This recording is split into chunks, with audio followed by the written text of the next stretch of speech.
Hey guys, and welcome back to my channel. Today's tutorial is going to be all about under eyes, and I've been getting a lot of requests for this tutorial lately in particular.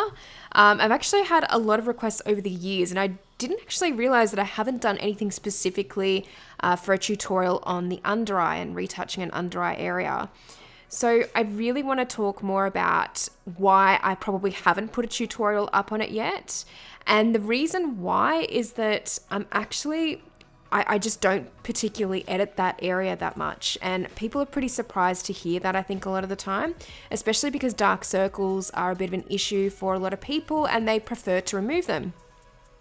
So whilst I can understand that, I do find that editing too much of the under eye can be actually detrimental to the photo overall, and it can actually remove that natural element from the face. It can make people look very doll-like, and it's kind of an unwanted effect amongst professional photographers and retouchers to have that effect on the photograph. So I think for most brands and most clients, they do like minimal retouching on the under eye area. I am going to talk about a couple of little techniques I do though to edit that area, and it's not really much. It's going to be a pretty short tutorial because, as I said, I don't really go too far in depth with editing on this area. So I'm actually going to bring up my dodge and burn layers as usual. You guys know that I use this very, very often when I'm retouching my images, and I've got many tutorials on dodge and burn. So I'm just going to get them up in my layers, and I'm of course going to link you guys to my dodge and burn tutorial. If you haven't checked that out already, go and check that out if you're interested in how to dodge and burn. But for now, I'm going to get my dodge and burn layers up quickly and be right back with you. So I've got my dodge and burn layers all up in the corner here, and I'm going to, of course, like I said, link you guys to my dodge and burn tutorial if you haven't checked that out already. It's very much in depth and it goes through all of the steps required to create those layers. But for now, I'm going to just talk about a couple of ways that I do like to edit the under eye area in photographs. And usually for dark circles in particular, I like to use the dodge layer for this. So I'd be going to the dodge layer down here, and I'd be getting my paintbrush and making sure the flow is at 1% and white is the selected color. I also have quite a soft brush for this as well. And then I'll just start to run the brush over those darker areas, just to lighten them up a little bit.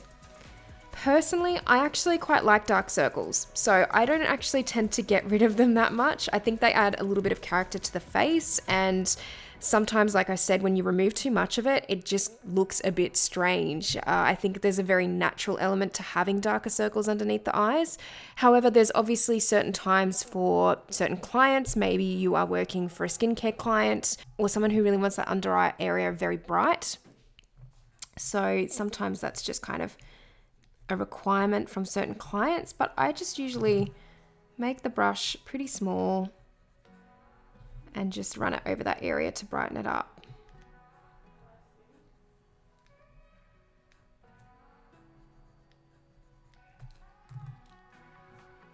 So usually I don't go too far with this because it can be very easy to overlighten it, but just enough so it's a little bit brighter than what it was.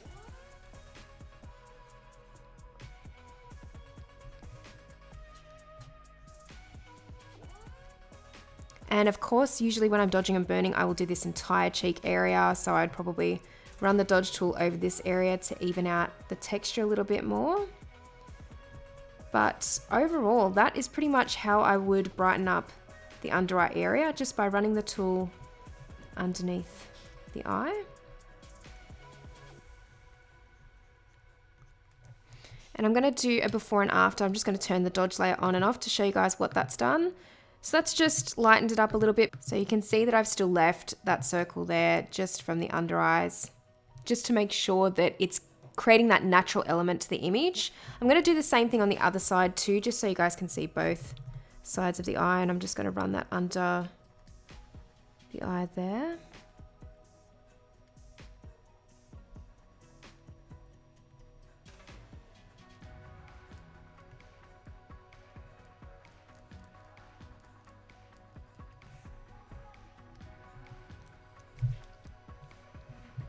So just turning that on and off again, you can see how that's altered the other eye as well.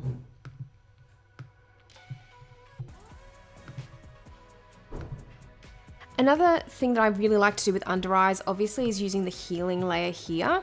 Now, this is a blank layer that I create to remove any texture that I don't want on the skin tone, or any bumps, any lines, anything like that. So usually I'll go to the healing layer as well, and I'll go to the spot healing brush tool just on the left-hand side.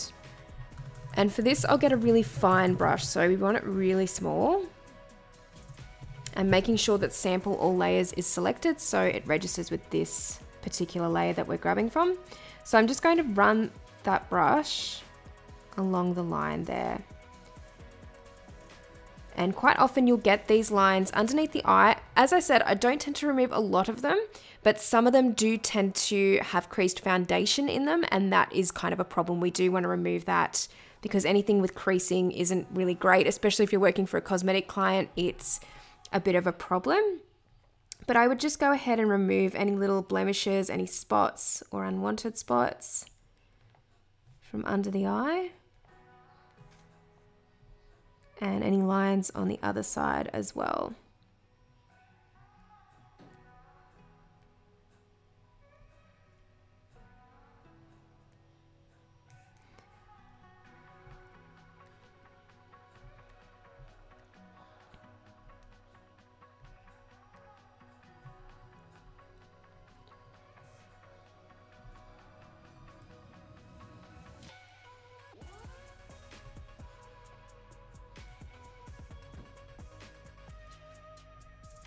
Great, so now I'm just going to turn off the healing layer, and you can see that just like a few minor adjustments really do help in those particular areas. We're still keeping that natural aspect to the under eye area.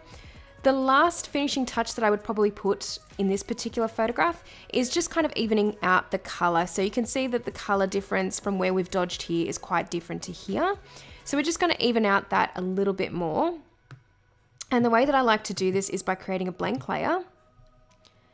And I'm just going to grab the paintbrush tool on the left-hand side here, making sure that it's soft. The flow is still low at 1%.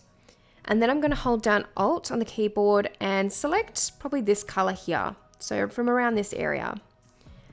Then I'm going to paint over this more uneven area.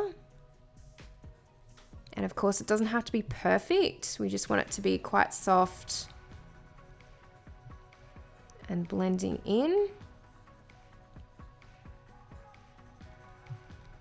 just to make sure that that area is kind of covered, and just underneath on this side as well to make it even.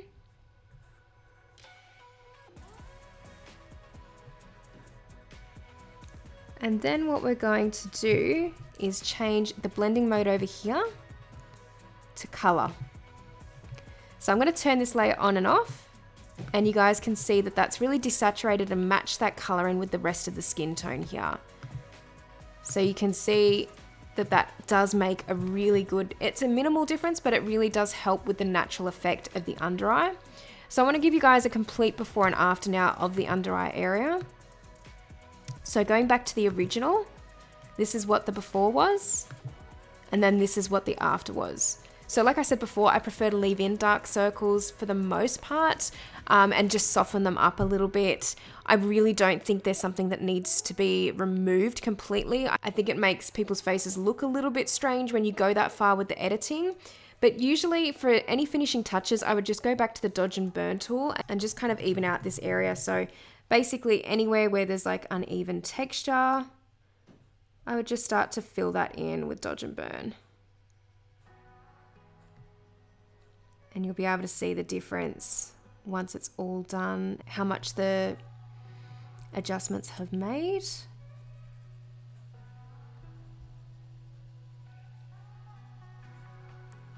So in doing that,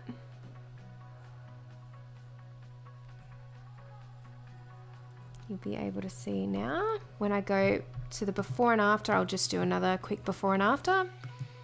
This is the before, and that's the after. So if you guys really like this tutorial, please give it a thumbs up, and if you haven't subscribed to my channel already, please do, and please click the notification bell to see all the future tutorials that I'll have on this channel. And if you enjoyed it, please let me know. If you do have any questions about editing the under eye area, also let me know in the comment section below.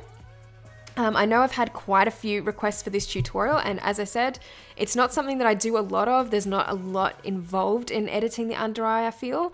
I think you do need to be quite minimal and pretty light-handed with it most of the time. But I really hope you guys enjoyed this tutorial anyway, and I will see you in the next one.